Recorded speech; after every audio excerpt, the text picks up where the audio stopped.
roots of a tree provide a solid base, but it is the branches and the leaves that must reach out in order to grow.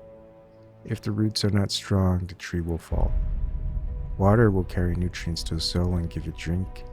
The sun will warm the soil and provide it food, but it is the tree that must let go its seeds for the air to carry them. Ebon Kim.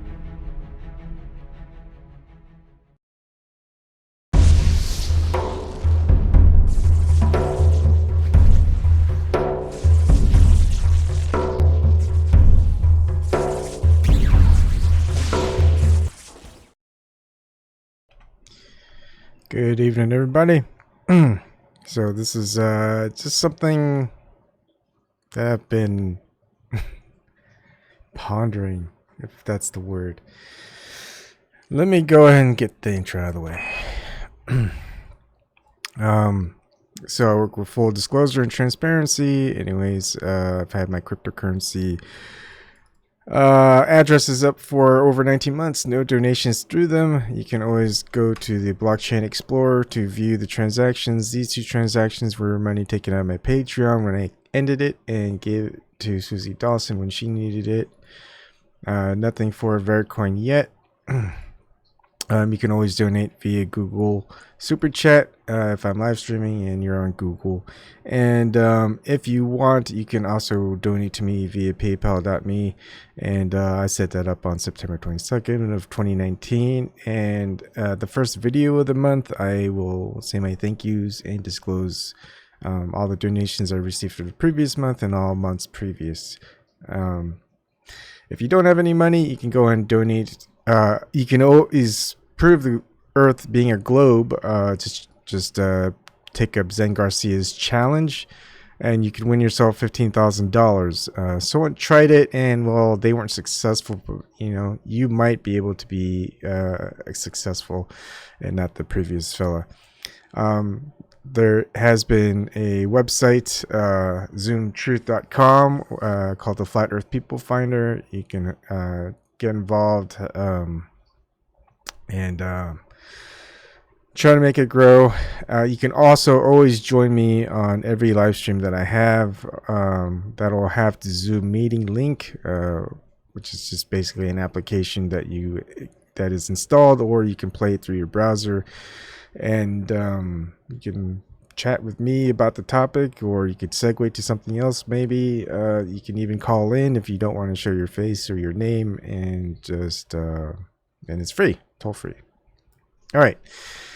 So, well, I'm not really going to show much of anything. Philosopher Quote thyself, hey, plain truth.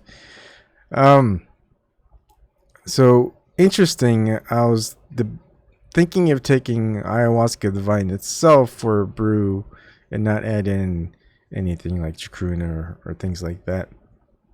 But interestingly enough, I kind of fell asleep.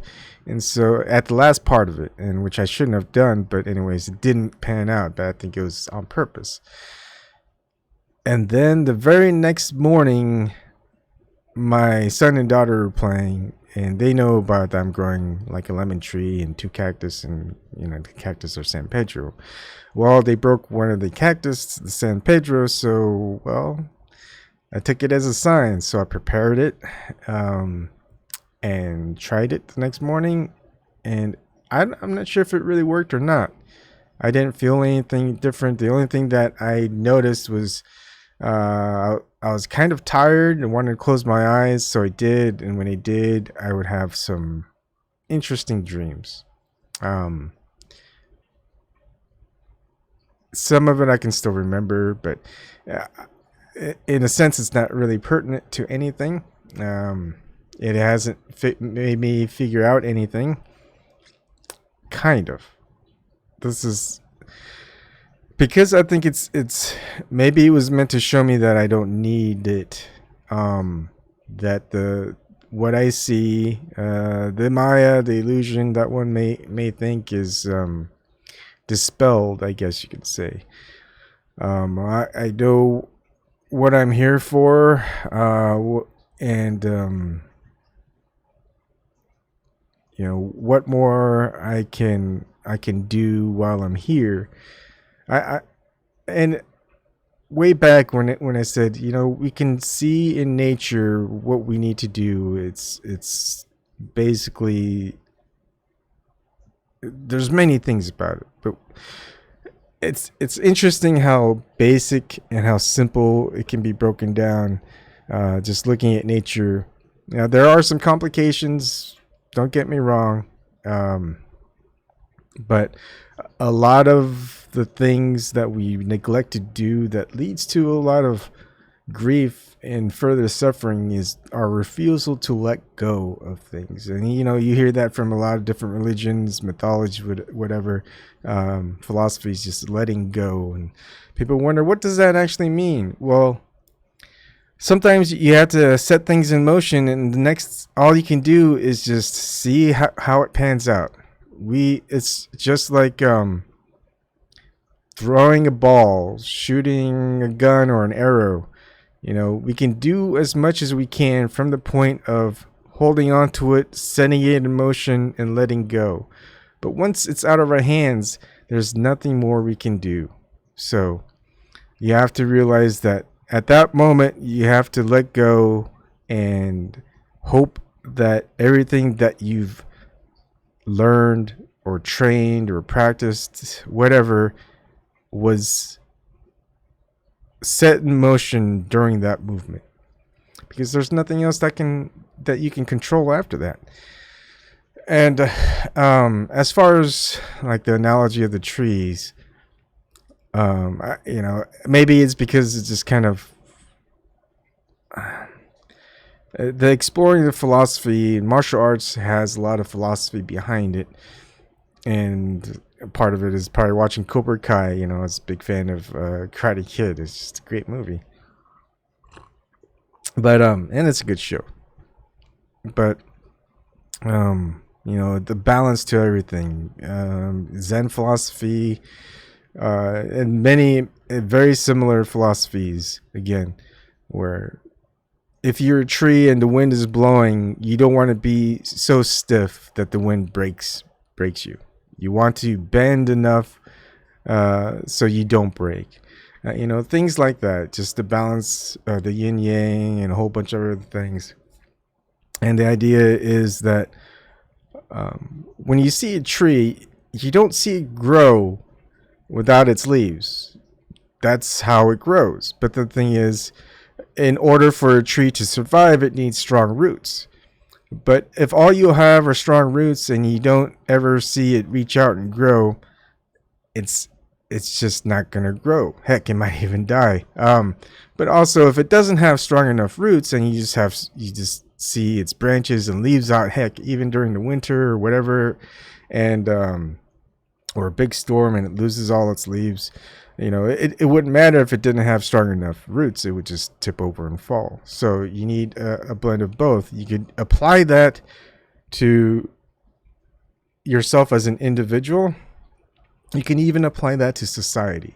Now imagine applying it to society, where just take a look around you. Look at the people who are in government, in the systems of control, in theater, in money, whatever systems of control that you are, whether you support it or you don't support it, whether you think it's a good system, it's just corrupt, or maybe it's just a bad system and it's be renewed. Well, what I tend to see are the older generations just trying to keep its base, its roots strong, and not really reaching out and growing as a society. And you see that with parents being maybe a little bit too careful with their children. Some of them maybe not careful enough, or there's just not that balance.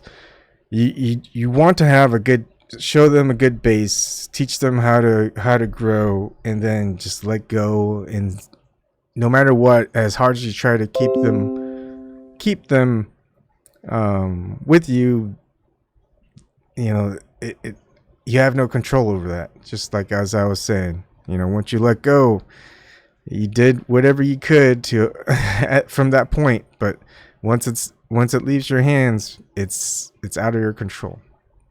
And so we do have, as far as society, in these systems that we have, we're born into, which we should have a say in, but we seemingly don't. In our previous generations, they were the same way, but it seems like they had a say in it, and now they don't want to not have a say in it at all, as they are supposed to let go. So what we have is the stagnation within these systems of control, and we see all these problems and sufferings that are the result of it. And some may say it's just corrupt, or maybe it's just a failure of the system itself. Who knows? But the point is basic. It's they're just not letting the new generation give them the strong foundation, the ability to grow and do better. I think whether it's power, pride, whatever it is, the parents should be proud. Just like teachers or sensei should be proud of their students when they become better than the previous generation. I mean, the whole point is to pass on all this knowledge and wisdom to the younger generations, so they can be on their own and do better than us. We don't want them to do worse than us. We don't want our children to do worse. We don't want our students to be worse than us. If you are one of those people who want them to be worse, I am sorry, but you're probably not a good fella, or miss, whatever. You know what I mean. You're just not a good person. You got some issues. So the goal is to get things better. You don't want trees or nature to release weaker versions of themselves. That's not going to be good for anything. Not for the animals, not for us, etc. You know, we just want stronger offspring. Whatever it is, we want things to grow. We don't want things to just stay the same. So, and it also reminds me of just kind of the idea of power. What is the purpose of power? What really is power? Is power being able to overpower something or someone else physically? Maybe it's mentally. You can overpower or brainwash people, and that could be a method of control. You basically can tell 100 people to kill someone rather than kill someone yourself. Someone say, hey, the real power is doing it yourself. Or maybe someone else will say, no, the real power is not having to do it yourself, making others do it for you. But also, and each of that has its own balance. Once you allow others to do all of that, you allow them to become more powerful than you, or vice versa, etc. So even within power, there's a weird dichotomy, I guess you could say. But I also think is letting go of your power as the most powerful thing that one can do. Or maybe having all the power in the world, which you could do whatever you want, but having the restraint not to use that power, is that more powerful than allowing yourself to let go of all power? I mean, this could be an ongoing debate for forever, really. And it makes me imagine a point. Let's take our example of God, the highest being, the idea of something that's all powerful in itself. And suppose something that's equal or slightly less equal saying, you know what, maybe you're not as powerful as you think you are. And then God's going, of course I'm all powerful. What is there that I cannot do? I don't know. Can you let go of all your power? It's like, well, that would be a stupid thing. As someone who knows that I am all powerful, that probably means I'm all smart. So letting go of my power would not be a smart thing. But then the opposition, the adversary, whatever, says, well, trying to keep all the power for yourself doesn't seem like someone who's confident enough that They don't have the power to gain it back if they let it go. So you've got that whole conversation as well. And what would one do is saying, all right, how about don't let go of your power. All right, let's see how creative you are. If you're the creator of many things, as I've seen, I guess, your work, well, is there something that you cannot create that something that you have created can outcreate you with? And, it was like, that's a good one. Why don't we try that one? So creator says, okay, here's the thing, right? I, as being the all-powerful creator, can create anything, and no one can create something that I cannot create or think to create or imagine to create. And so there it goes. Okay, so create everything over here, that side, and here we'll just let it evolve, I guess, by itself. Let's see how things happen. You've already proven that you've created everything, over here. Let's see if anyone over there creates something that you didn't create over there, and we'll see who the winner is. That sounds very fun, doesn't it? Well, maybe that's what this whole thing is. Then, when you dried lips.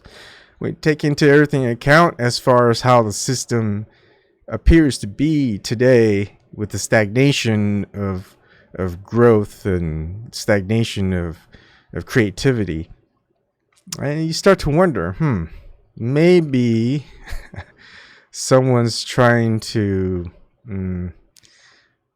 prevent that creativity from occurring, right? Someone who's supposedly all powerful, all knowing, all creative, etc., doesn't want to be not that, right? So let's fudge it a little. Let's just make sure that that doesn't ever happen. You don't want to. If you're all whatever, you're also probably going to have some sort of ego, I would say, which we notice a lot of people who do, I guess, have some sort of materialistic power, I guess, in this world, do have that sense of ego and identity of, hey, I have this stuff, got it all on my own, etc. Who do you think you are? And all this other stuff. There is a sense of that entitlement and ego and power tripping and all that stuff. And when you see that also in society, you usually see, it's the class system, right? It's like, look at The Great Gatsby, how the people with old money, where they didn't earn the money from themselves, they inherited it, and they're from like the good genes or whatever. Just kind of looking down upon the people who are made it wealthy on their own. They call it new money. And at least the people with the new money have proven it, right, that they can do it. And the people who have the old money, I always found it as, if they didn't have that money, could they become wealthy as they are now without the inheritance? Do they have that foundation and the growth in order to do that? I would say no. So it's always funny when you see that happen, where the old generation is making fun of the new generation, saying, "Ha, like they can't do it this way," or they had to do it another way. It's like, that doesn't make sense. Whoever you got your inheritance money from had to have made it, and if they didn't inherit it, so basically you're basically making fun of your ancestor, type of thing. And it was like, remember our parents, I think people who are in the Generation X, growing up, parents always wanted you to become like a doctor or a lawyer, just have that stable, high money, high prestigious job position, etc. And, do the things that were just kind of stagnant, but, like the world was gonna not change, and be happy about it, even though you could probably have better way of being just having a different way. Find a different way to do it. Why would you want your kids just do the same thing that everyone else has been doing, where it's also remains stagnant? If you think of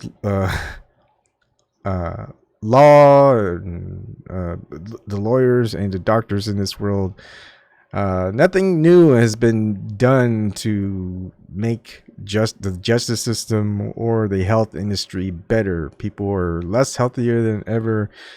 People are more trouble than ever with litigation, and justice doesn't seem to appear or apply to those who are in charge of that said system. So, all of that stuff.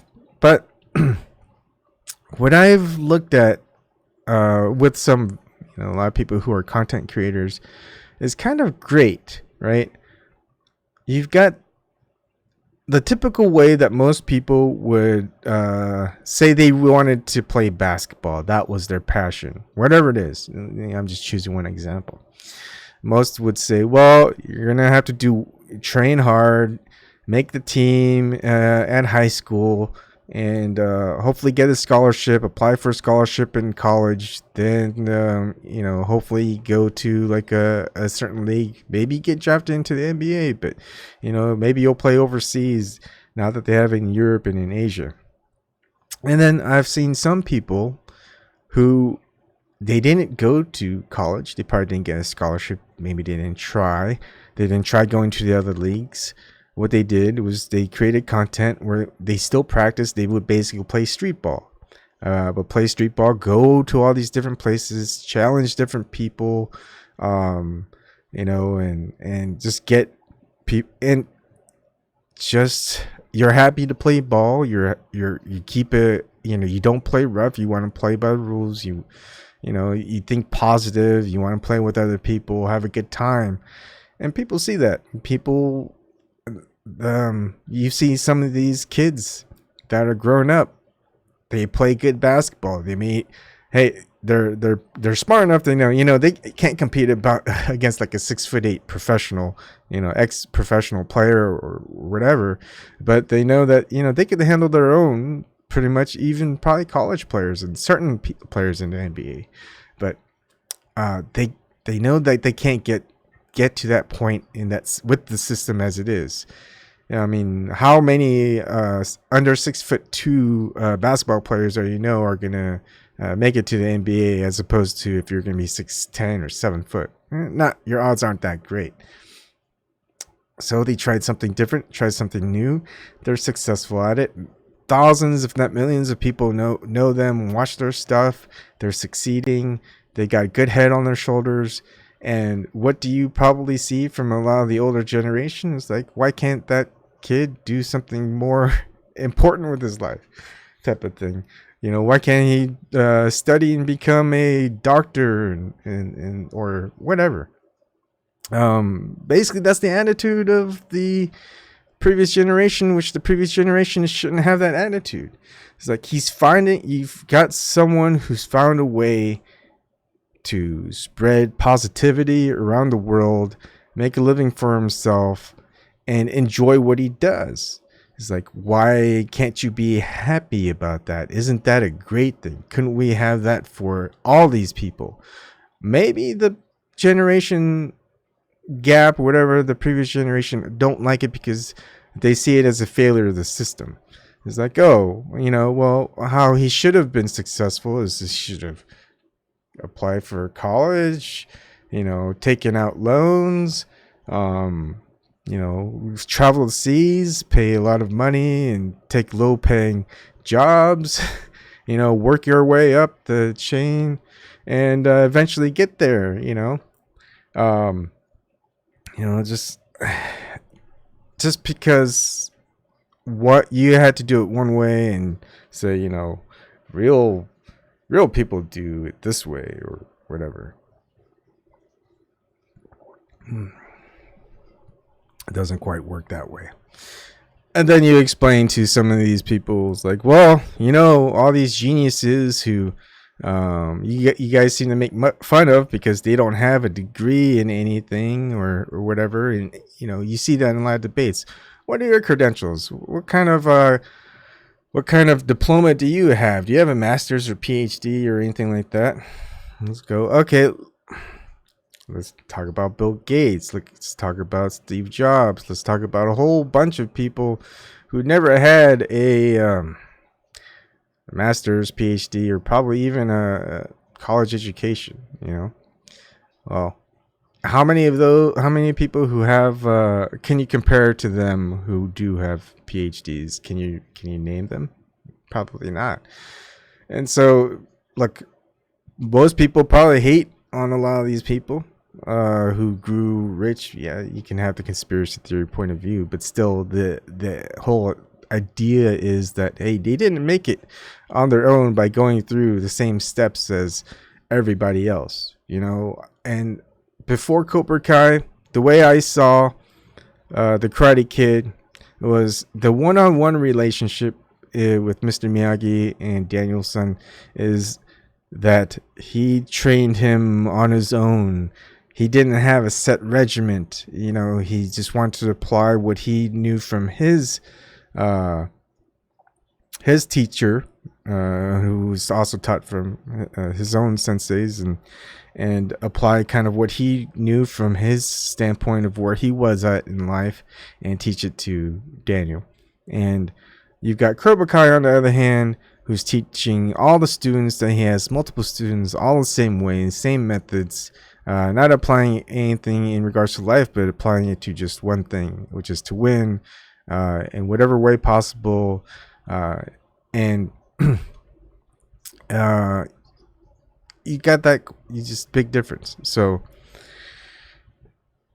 it's I think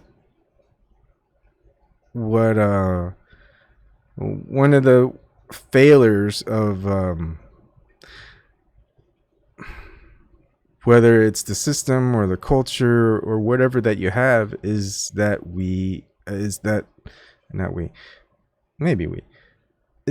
people tend to want everyone to be average, right? Hopefully be above average and not be below average, but they don't do a damn thing for anyone who's below average. They go, well, just get your average up. The averages of everyone in there, just be better, a little bit better than someone else.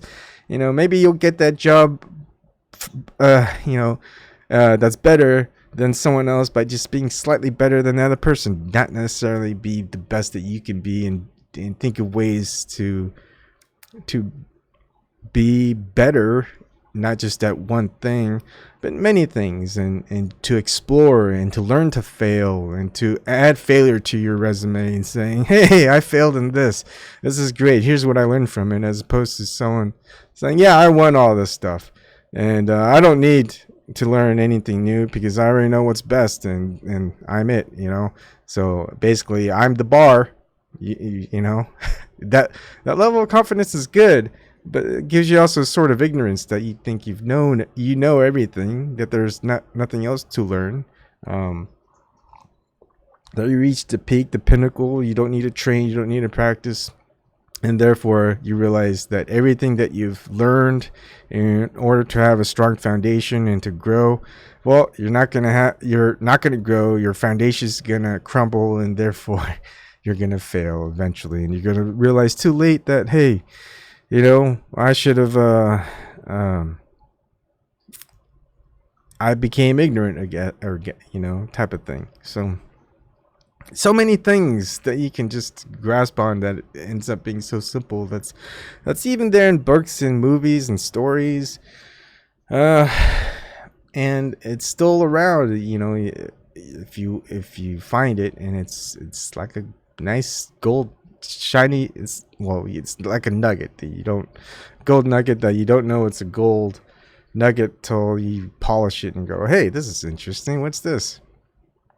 And so the cycle of entrapment, the ninth circle, the ninth wheel, whatever I had in that waking dream, I kind of get it now. I mean, I've looked around and excuse me, and some say, as far as the Gnostic, one Gnostic group, there's so many, saying that it's Gaia, the Earth, or Sophia, even. Others, like, not many really have much around it, but there's Dante's Inferno, which is the ninth circle of hell, or the Inferno is ninth circle of hell is treachery, is to break that the treachery circle, and we seem to be heavily involved in that right now. As far as the world that we see around us is filled with treachery. People don't know who to trust. Some can't even trust their best friends. They can't trust their loved ones, etc. They can't trust their government. They can't trust anybody. You can't get anything done because there's not that level of trust. And then there's also Paradiso, the ninth circle, or the ninth level, if you want to call it. Is like the Primus Mobius, whatever it is, the level of the angels, and basically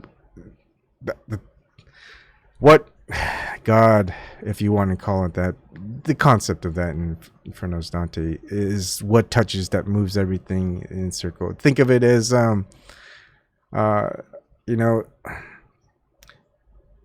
say you've got a globe or the sky or whatever, you've got 9 pieces to it, nine whatever circles. So you spin that top circle, and it catches on to the next one, and the second one spins because you reach that limit, and then the third one spins because of it. And basically, you're turning it, and turning the top one starts turning all the ones at the round and the bottom. So you can do that with a circle. You don't have to apply it to a globe. It doesn't matter if you're a flat earther or a globe earther. The idea is that the way that you stay entrapped and repeat the cycle is that you're always choosing, and you think you're choosing the right side each time, but what you fail to realize is that by choosing this side and staying on that side and not thinking about the other side, is that's what keeps you here. You're picking wrong every time, right? It's like pick heads or tails. Well, I'll pick heads. Well, tails came up. Well, you pick tails and heads comes up. And it's like, well, I don't know which one is right. Every time I pick, seems to be the wrong one. The thing is, you want to choose the coin. The coin is what you want to choose, because if you choose the side, your odds are not good. It's 50-50. But if you have the coin, you don't need to choose the side. You've got both sides right there. So that's kind of the idea.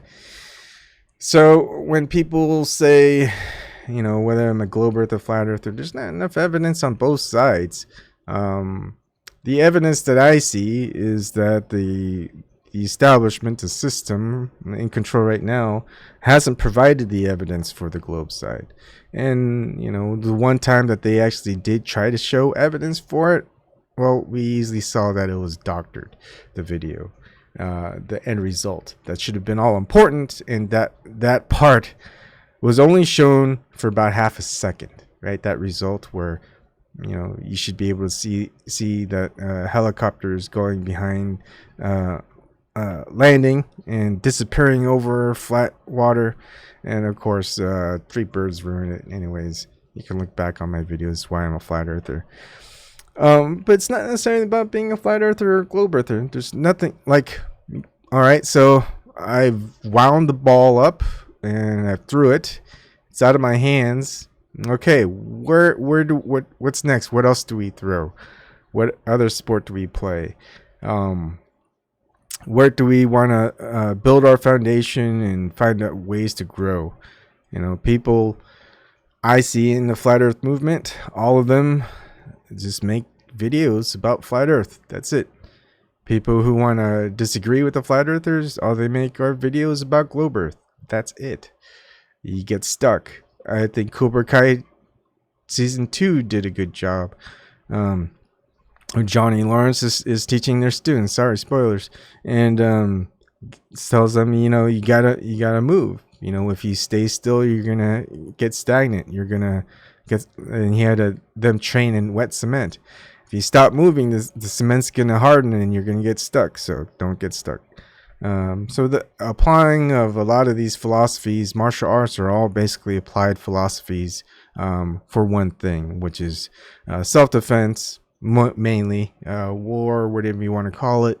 Some find philosophy in music and in art and dance and all these other things. But there's a philosophy of a way of taking a concept and applying it in very different ways with the use of analogies, and that's the only way that we can kind of teach of what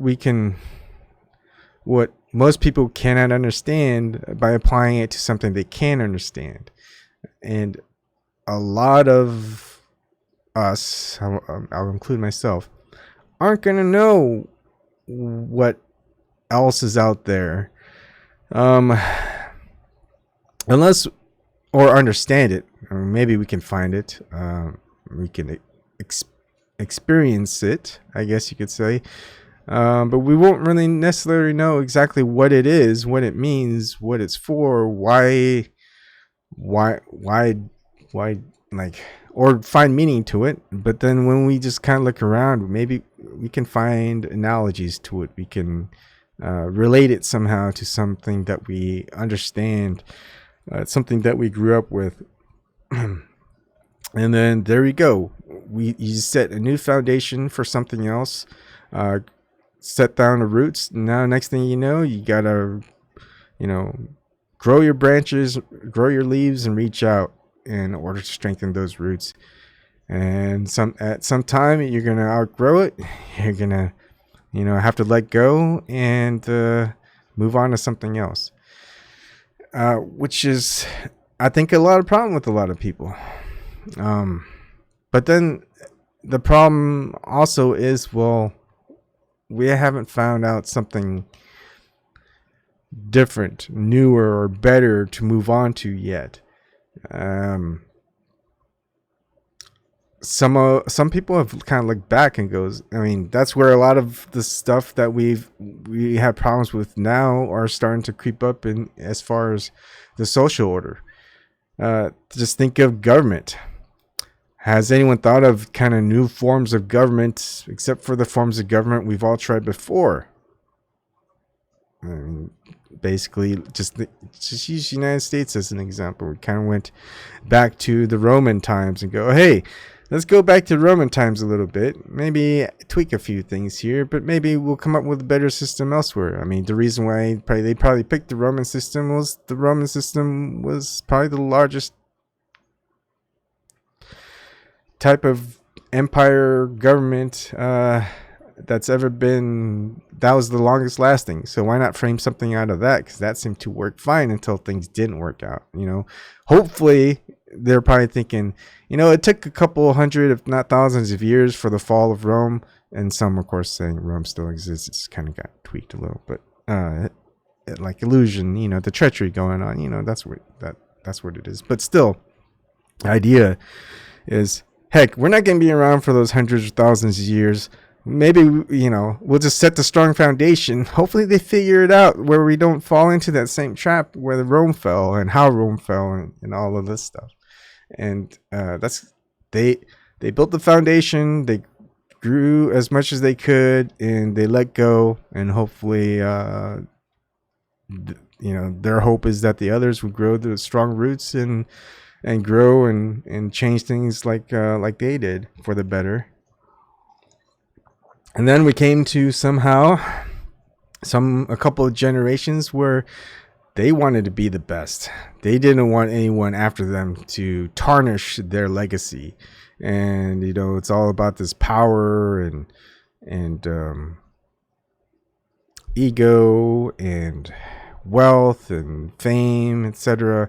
It's like, hey, if I want offspring, I want or anyone else in the next generation, they still better look up to me, because, you know, I'm not going to teach them the secrets. I'm going to keep all of that to myself. Look, there's Deer, D3R, from, I don't even remember anymore. D Live, yeah. So that's kind of all I've got, really. I just kind of wanted to share that, and you know, you can probably apply a lot of things for many philosophies. Heck, even if it's philosophies I don't agree with, that's fine. The whole concept of it is to build a strong foundation, grow, and then let go, and hopefully you can apply that to those that you care about, and especially the next generation, your kids and other people's kids. Other people's kids matter because your kids are going to grow up with them, and either they're going to be fighting and against each other, or they're going to be teaming up with each other and make something better. Because obviously fighting with each other for the last couple of generations hasn't worked out very well now, has it? So change to something new, figure something out. And heck yeah, there are probably going to be people who want to keep things stagnant, keep more for themselves than for others, have that idea that they're better than whatever, put people in groups and baskets and whatever. That's a way to get stuck in the cycle. And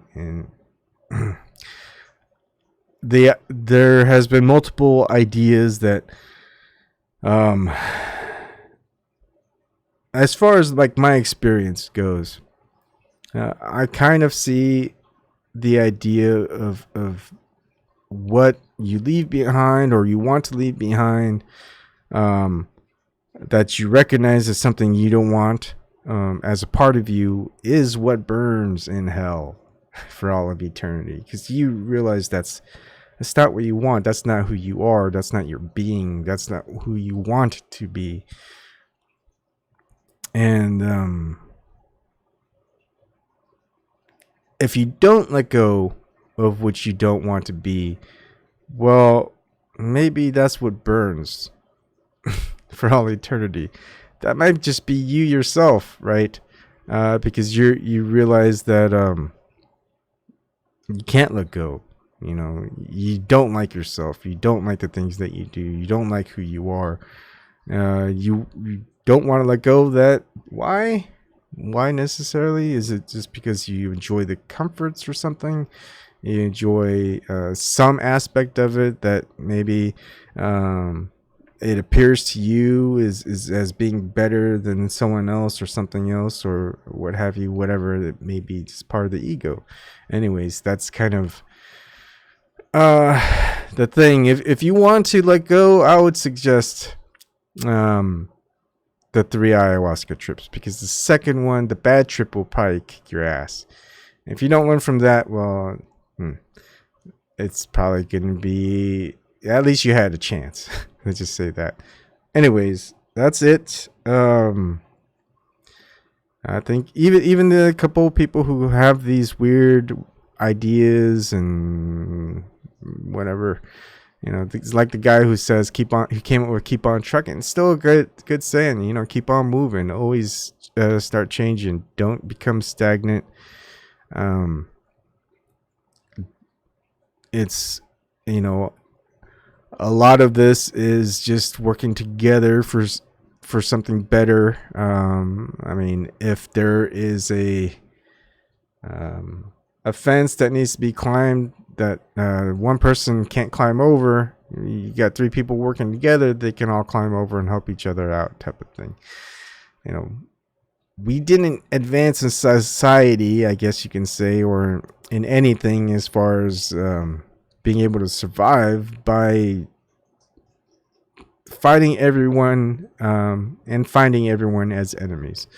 You had to make friendships. You had to trust, to at least have a certain level of trust, even if there's been some treachery involved in the past during those times.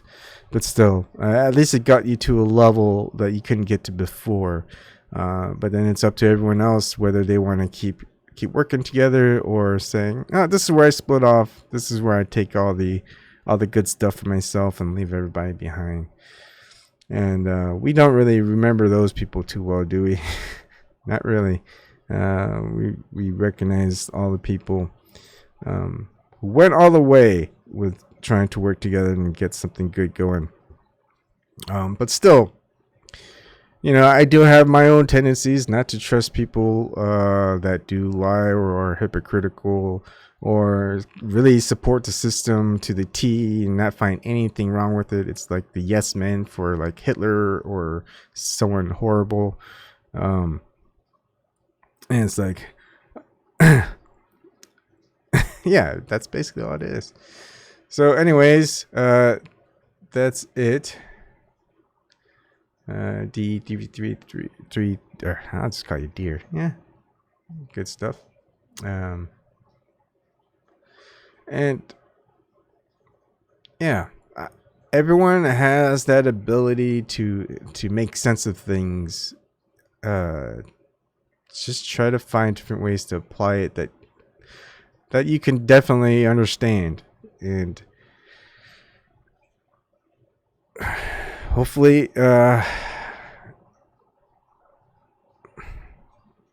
things change, right? Isn't that what we want? We want change. We want change for the better. No one says, oh man, can't we stay this way forever? Things are just so great. I mean, just look at the news. Look at all the great stuff in the world. I mean, you look at all the news, it's like, oh man, that's actually pretty bad. That's because either people don't want change when things are bad, or they want change. I mean, who wants change for the worse? I mean, just probably a few people, I guess. Probably the people who are in the system, because I mean, it gets you to the point. I mean, that's the thing with money, right? I'm gonna end it soon. The thing with money is, once you start investing, you want things to be bad. Isn't that a weird concept? Because you realize that most people are investing for things to get good. But when things get good, the share is much more spread out, so you're not going to gain as much. But if things get worse, well, you planned on that, and therefore you're going to get the proceeds of most of it because you bet on the opposite. It's kind of like the house. They're betting on you losing your money based on the odds. And so it's kind of so if you've gotten to the point where you're investing money in order to keep gaining money, you're basically betting that things are going to get worse around the world in order for your profits to grow. And that's kind of one of these sneaky things about money as a control system, is that once you get comfortable with money and material wealth and stuff like that, you realize that you're using your money to invest in things in order to get an outcome. Most people, now some people invest in their money hopefully against the odds that something good will come out of it, but a majority of the people who are wealthy and want to keep that wealth, well, they're hoping for a recession, of cashing out before the recession hits, and then putting all that money somewhere. And as things are cheaper than dirt, they put a lot of they can even put like a quarter of their money in a few years they're going to get quadruple their money. But at least if things don't happen the way that they do, they still got three quarters of it. So it's all that planning with that as far as strategy. But the whole idea and the concept of it is, you're hopefully wanting to gain money by things not improving in the world. And that's just kind of a messed up concept where money can do that to you. Anyways, that's it for tonight. Thank you for joining me, if you have joined me, or if you're watching this at a later time. Again, thank you. And much more to learn, really. All right, we'll see you in the night.